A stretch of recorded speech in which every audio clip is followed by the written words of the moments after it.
Why did it have to take the death of Nia Wilson, an 18-year-old girl, for BART to take initiative in improving passenger safety?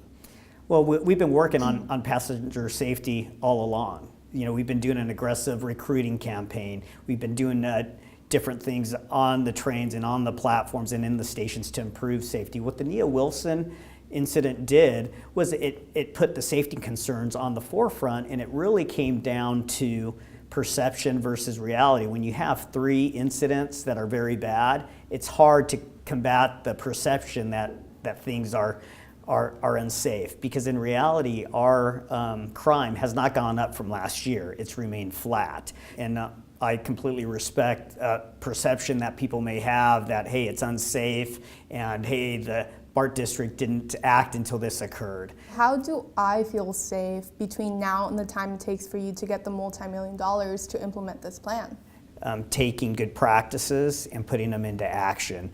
You know, if you can buddy up with somebody when you're walking to and from the station or using BART, that's always helpful. Don't be on your electronics when you're coming up to a station and the door's open, because oftentimes opportunity makes the thief. I remember Nia Wilson's sister saying that she was always afraid of getting on BART. Something about BART gave her this uneasy feeling. And you know, she did do the buddy system, what you're recommending. Right. So what advice do you give to people who kind of have that same perception, that feeling that Nia Wilson did have?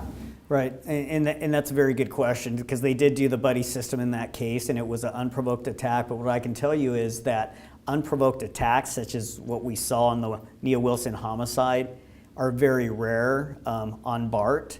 That was a very violent type of attack, unexpected, and there were 2 officers at the station at the time it occurred. So even with the officers being there was nothing that they could do to respond to try to save her life. I mean, they did what they could as far as providing first aid.